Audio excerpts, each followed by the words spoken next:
আপোনালোকলৈ পুনৰ এটি নতুন ভিডিঅ' লৈ আহিছোঁ। আশা কৰিছোঁ সকলোৱে আদৰি ল'ব আৰু ভিডিঅ'টো সম্পূৰ্ণৰূপে চাব।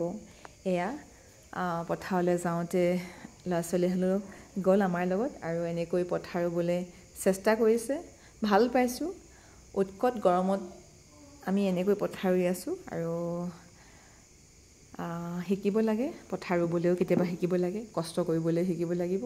আৰু ধান দোৱা, ৰোৱা, ধান কটা, ৰোৱা তোলা কৰা, এইবিলাক মানে বোৱা কটা কৰা, এই সকলোখিনি আমাৰ ককা আইতা, আমাৰ পেহী মাহী আৰু আমাৰ আই পিতাই আমাৰ লগত জড়িত হৈ থকা কিছুমান কাৰ্য, পৰম্পৰা, সংস্কৃতি, আৰু সেই সংস্কৃতিখিনি আমি আমাৰ সন্তানক যিমান পাৰোঁ সিমান দিবলৈ চেষ্টা কৰিব লাগিব।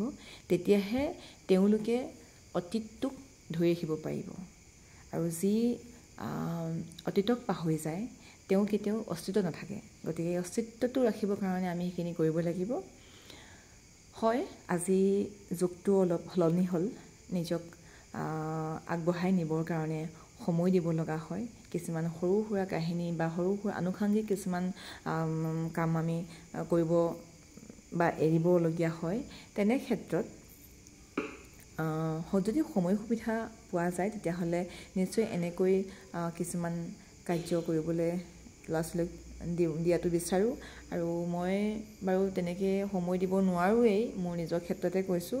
বহুত খেলি মেলি জীৱনটো, ইফালে সিফালে গৈ থাকোঁতে যিমান আশা কৰোঁ সিমান কাৰ্যকাৰী কৰিব পৰা নাই। আৰু আশা কৰিছোঁ মোৰ বন্ধু বান্ধৱীসকলে সেইখিনি অভাৱ পূৰণ কৰিব। তেওঁলোকৰ সন্তানক, আপোনালোকৰ সন্তানক আপোনালোকে সময় দিব পাৰিব। আৰু সেয়া যিমান সময় দিব, যিমান তেওঁলোকৰ লগত থাকিব একেলগ হৈ, সিমানেই তেওঁলোকে আগবাঢ়ি যাব পাৰিব। কাৰণ আজিকালি যুগৰ লগত মিলিবলৈ হ'লে বহুত শিকিব লগা থাকে। নিজৰ সাম্প্ৰতিকৰ পৰা আৰম্ভ কৰি অতীতৰ কাহিনী, ইতিহাস, ভৱিষ্যতে সম্ভাৱনাপূৰ্ণ মানে কিছুমান ঘটনাৰ কথাও আমি শিকিবলগীয়া থাকে। গতিকে সেয়া শিকিব লগা বহুত থাকে আচলতে। সেয়া আশা কৰি আছোঁ, সময় দিম, এদিন তেওঁলোকৰ লগত খাপ খাই যাম, জীৱনটো আগুৱাই নিম। কিন্তু যিমান ভাবোঁ সিমান নহয়গৈ। আৰু ৰাতিপুৱা শুই উঠাৰ পৰা ৰাতি শোৱালৈকে ইমান ব্যস্তময় জীৱন। আজিৰ যুগটোত আচলতে কৰ্ম নকৰিলে আমি পইচা পাতি নাপাম। পইচা পাতি নহ'লে আমাৰ ঘৰ নচলিব। আৰু বস্তু বাহিনীৰ যিহে দাম হৈছে, এইবিলাক সাধাৰণ বস্তুবোৰ কিনিবৰ কাৰণেও আমাক পইচা বহুত লাগে। গতিকে পইচা আমি বিচাৰিবই লাগিব, কিন্তু অসৎ উপায়েৰে নহয়। পইচা আমি বিচাৰিব লাগিব সৎ উপায়েৰে। আৰু সেই সৎ কাৰ্য কৰি আমি যদি দুটকাও আমি ইনকম কৰিব পাৰোঁ বা দুটকাও আমাৰ যদি আহিছে ঘৰখনলৈ, সেয়া বহুত ভাল কথা। আৰু সেই দুটকাই এদিন 4 টকা হ'ব, এদিন 6 টকা হ'ব, এনেকৈ বাঢ়ি বাঢ়ি আমাৰ সেই সম্পত্তি হ'ব। গতিকে জীৱনটো যাপন কৰিছোঁ আৰু বহুত অভিজ্ঞতা আমি পাই গৈছোঁ আৰু পাই গৈ থাকিম। প্ৰতিটো দিনেই আমাৰ কাৰণে নতুন। গতিকে প্ৰতিটো দিনেই আমি শিকিব লগা বহুত থাকে। তাৰ মাজতে আমি যিখিনি ভুল কৰি আহিলোঁ আমাৰ ক্ষেত্ৰত, যাতে সন্তানে সেইখিনি নকৰে, তাৰ কাৰণে আমি খুব সজাগী হ'ব লাগিব। আমি মাক দেউতাকসকল এক হ'ব লাগিব। এক হৈ সন্তানক আগুৱাই নিয়াত সহায় সহযোগ কৰিলেহে সেই সন্তানৰ পৰা আমি ফলাফল লাভ কৰিম।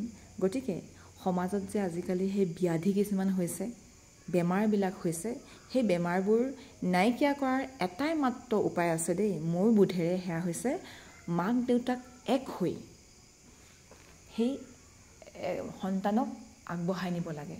হয়তো মাক দেউতাক নহ'বও পাৰে, কাৰোবাৰ মাক দেউতাক নাথাকিব পাৰে, হয়তো কাৰোবাক পেহীয়েক, মাহীয়েক বা কাৰোবাক খুৰাক, ককা আইতা, তেওঁলোকৰ কথা কৈছোঁ। সকলোৱে যিমান আমি সময় দিম, এই কিছুমান কথা এৰাই চলিম, আমি সিমানেই উপকৃত হ'ম তাৰ পৰা।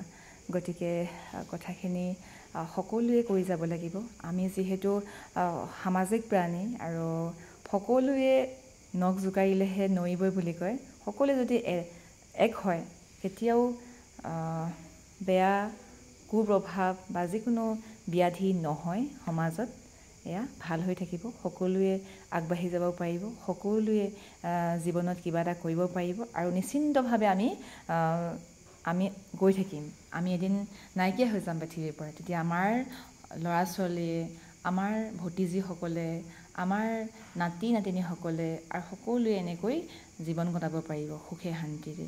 গতিকে এটা প্ৰজন্ম ভাল হ'বলৈ হ'লে তাৰ আগৰ প্ৰজন্ম বহুত দায়িত্ব থাকে, নহয় জানো ৰাইজ? সেয়া যিখিনি বুজিছোঁ, যিখিনি অনুধাৱন কৰিছোঁ, সেয়াই আপোনালোকৰ আগত কথাখিনি কৈছোঁ। হয়তো